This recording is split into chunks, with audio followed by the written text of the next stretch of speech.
In this video, we're going to use the method of separation of variables to solve this differential equation. It's a first order, first degree, linear differential equation.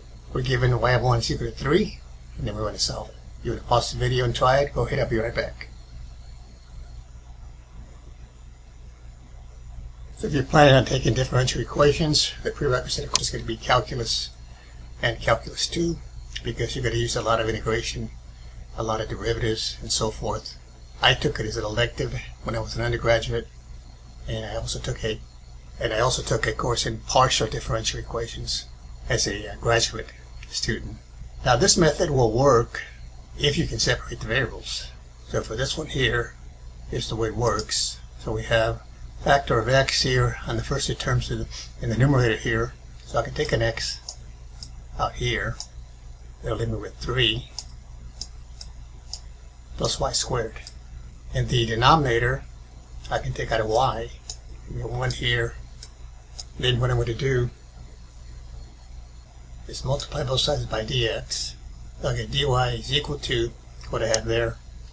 And what I want to do is I want to put the y terms on the side where I have the dy, and the x terms where I have the dx.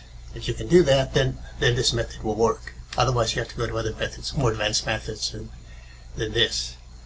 So in this case, what I'll do, I'll first multiply by y. I'll put the y uphill over here on this side, and then divide by this right here. So I'm going to have this dy, then I'll have a y here, and this will be the 3 plus y squared would be in the denominator. And on the right side, I have an x, so I'll leave the x there.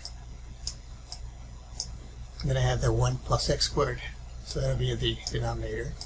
And then this will be a dx here. So all I do then, now I separate the variables. You see I have y over 3 plus y squared dy. Now we have x over 1 plus x squared dx. Now I've separated the variables. So I just integrate both sides. Left side with respect to y, and the right side with respect to x. So now it just becomes a calculus 2 problem. It's differential equations, but we're using techniques of integration to solve it. So you can see here on the left side, I integrate with respect to y. So notice the derivative of 3 plus y squared is 2y, and I have a y on top. On the right side, the derivative of 1 plus x squared is 2x, and I have an x over here. So that means you can use the u substitution to integrate each one. So over here, I'll just say, okay, let u equal to 3 plus y squared. Then du, derivative of the right side with respect to y will give me 2y dy. You can see then, as you make the substitution, this will just be a u here. The y dy can be replaced by, let's divide by 2 here. So the y dy can be replaced by du over 2. So I'm going to have the 1/2 out here. So this is going to equal to 1/2. It'll be 1 over, and then 3 plus y squared is u, and then this will be du. And the integral of 1 over u du, that's of course your natural log. That's your natural log. So it'll be the natural log of 3 plus y squared. And that of course is always positive. I don't need absolute values there. So what I'll do is this then. This is going to equal to 1/2 natural log of 3 plus y squared. And keep in mind that now once you separate the variables here, it just becomes an integration problem using techniques that we looked at it in other problems, the standard u substitution. Now on the right side it's the same thing. The derivative of 1 plus x squared is 2x, so the x dx can be replaced by, over here this will be just 1/2. This will be 1 over u du. In this case, I'm solving these separately, so the u is 1 plus x squared. So over here, this is just going to be 1/2 natural log. Again, 1 plus x squared is always positive, so I don't need absolute values here. And it's plus a constant of integration here. And I'm going to call it C1, because there's going to be several constants here. There's also one on the left side, but we're just assuming we're putting it all on one side. So we have that. Now multiply both sides by 2 to get rid of this fraction here. So this just gives me natural log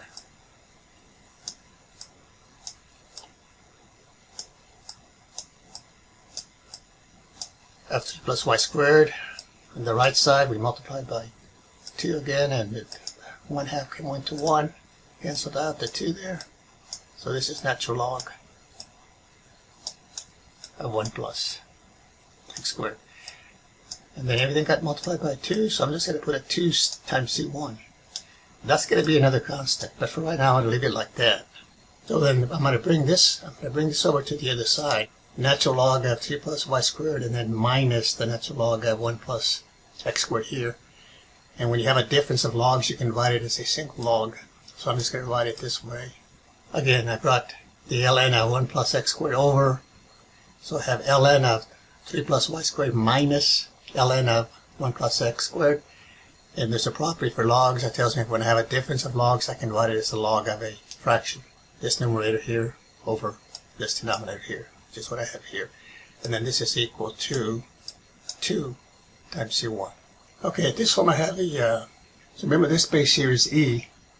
So if I write this in exponential form, I can write this as 3 plus, and these are supposed to be powers here, not subscripts. So square here and a square there.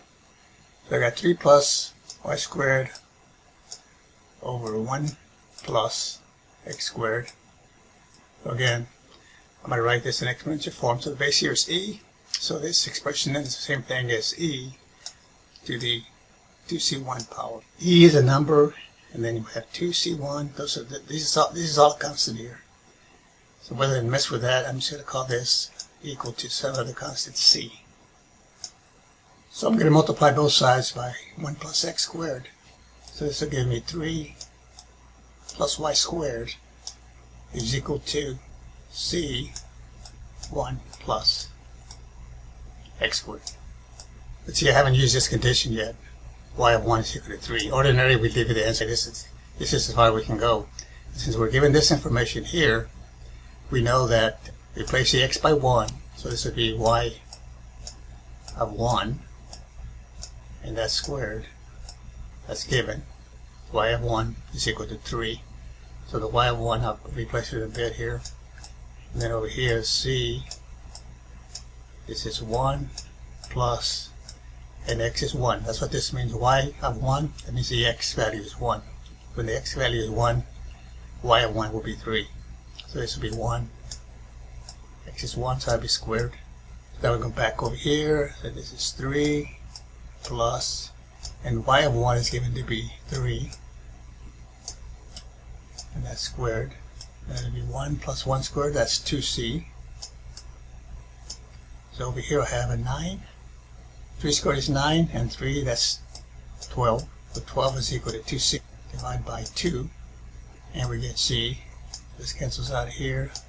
C equals to 6. So now we know everything. So rather than rewrite this thing here, let me just do this. We know c now to be 6. So I'm going to put a 6 right here.